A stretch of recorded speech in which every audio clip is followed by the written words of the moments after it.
Assalamualaikum warahmatullahi wabarakatuh. Nama saya Faina Nur Ramasuna, NIM E 2019-3120. Saya dari kelas AKS 3 Fakultas Ekonomi dan Bisnis Islam. Di sini saya akan menanggapi makalah dari 5 teman saya yang diajukan sebagai tugas UAS dari Bapak Dr. Abdul Wadud Nafis, LCMEI, selaku dosen mata kuliah Ekonomi Makro Islam. Baik, yang pertama saya akan menanggapi makalah dari Mbak Siti Nurjana yang berjudul Prinsip-prinsip Dasar Ekonomi Islam. Ekonomi Islam merupakan ilmu yang mempelajari tentang perilaku ekonomi manusia yang perilakunya diatur berdasarkan aturan agama Islam dan didasari dengan tauhid, sebagaimana yang sudah dirangkum dalam rukun Islam dan rukun iman. Adapun prinsip-prinsip itu yaitu tauhid, akhlak, dan keseimbangan. Perbedaan ekonomi deskriptif dan ekonomi terapan adalah ekonomi deskriptif merupakan suatu ilmu yang mempelajari tentang kehidupan ekonomi yang terdapat pada suatu daerah atau negara pada suatu masa tertentu. Sedangkan ekonomi terapan adalah ilmu yang mempelajari tentang penerapan teori ekonomi dalam suatu rumah tangga produksi. Selanjutnya yaitu dasar-dasar ekonomi Islam. Yang pertama yaitu mengakui hak memiliki baik secara individu atau umum. Yang kedua, kebebasan ekonomi bersyarat. Yang ketiga, at-takaful al-ijtimai atau kebersamaan dalam menanggung suatu kebaikan. Selanjutnya, saya akan menanggapi makalah dari Mbak Luli Dayanti yang berjudul Ekonomi Terbuka Makroekonomi Islam. Perekonomian terbuka adalah suatu sistem ekonomi yang melakukan kegiatan ekspor dan impor dengan negara-negara lain di dunia ini. Karena kegiatan ekspor dan impor merupakan bagian yang penting dalam kegiatan setiap perekonomian.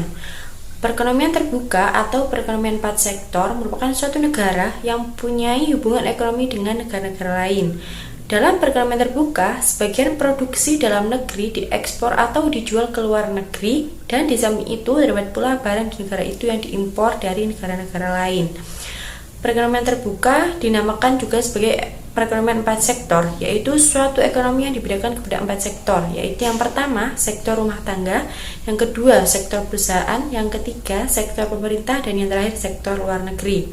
Perdagangan internasional dapat terjadi karena beberapa alasan, yaitu yang pertama, keanekaragaman kondisi produksi, yang kedua, penghematan biaya, yang ketiga, perbedaan selera, dan yang terakhir, prinsip keunggulan komparatif. Selanjutnya, saya akan menanggapi makalah dari Mbak Diana Khalidah yang berjudul Teori Tabungan dan Investasi. Pengertian teori tabungan. Teori tabungan dalam konvensional. Tabungan adalah bagian dari pendapatan yang telah disimpan atau tidak dibelanjakan. Tabungan diwakili oleh S atau yang disebut juga dengan selisih langsung antara pendapatan nasional dan konsumsi. Total S sama dengan Y dikurangi C. Persamaan berikut menunjukkan bahwa tabungan sama dengan pendapatan dikurangi konsumsi. Selanjutnya, teori tabungan dalam Islam. Tabungan Islam jelas merupakan hasil atau respon terhadap prinsip ekonomi Islam dan nilai moral Islam. Prinsip ekonomi Islam dan nilai moral Islam menunjukkan bahwa manusia harus hidup hemat daripada boros, karena Allah sangat mengutuk israf dan tabdzir. Selanjutnya yaitu pengertian teori investasi. Teori investasi dalam konvensional. Singkatnya, investasi dapat didefinisikan sebagai peningkatan bersih dalam persediaan modal yang ada atau peningkatan persediaan per kapita yang ada. Istilah lain untuk investasi adalah akumulasi modal.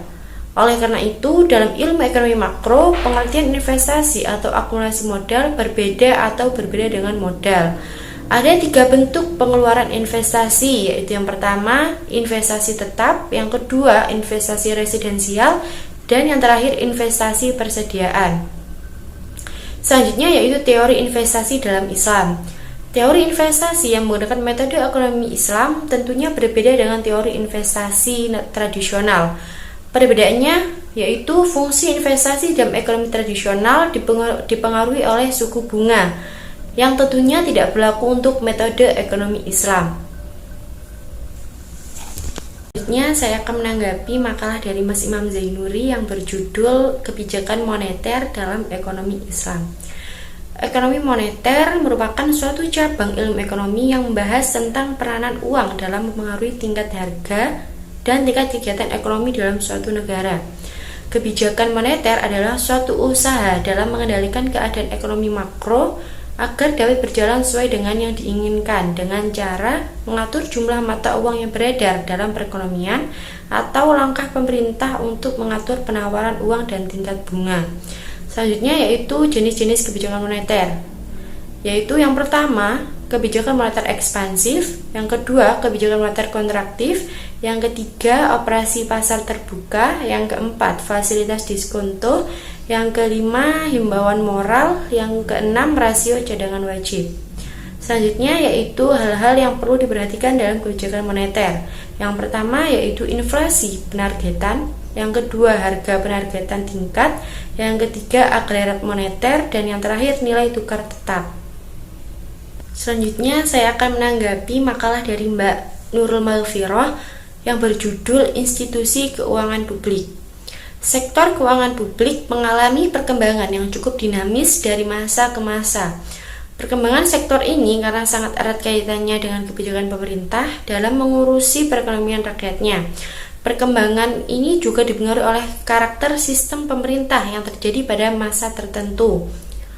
Sejak zaman Rasulullah SAW sampai sekarang, dinamika sektor keuangan publik ini mengalami perubahan yang pasti karena fakta yang berbeda yang dihadapi setiap masa itu. Dalam perkembangannya ada yang tetap dan ada yang berubah. Dinamika yang terjadi dalam keuangan publik Islam ini ditandai dengan adanya diskursus. Misalnya antara zakat dan pajak, pergeseran makna baitul mal, pengelolaan dana ziswaf, dan lain sebagainya. Penulisan tentang zakat dan pajak sudah banyak dilakukan oleh sarjana muslim dari masa ke masa. Dalam catatan Qardawi, beberapa ulama mendukung pengintegrasian zakat dan pajak, tapi baru sebatas niat saja. Begitupun pergeseran istilah baitul mal wa tamwil. Perkembangan BMT saat ini ternyata mengalami penyempitan makna. Baitul mal yang dulu berperan sebagai lembaga publik yang mengelola pemasukan dan pengeluaran kas negara, sesudahnya bergeser dan menyempit, artinya menjadi sebatas lembaga ekonomi privat yang mengurus sebagian aspek ekonomi umat, seperti wadiah atau mudharabah saja. Mungkin cukup sekian video tanggapan dari saya, kurang lebihnya mohon maaf. Wassalamualaikum warahmatullahi wabarakatuh.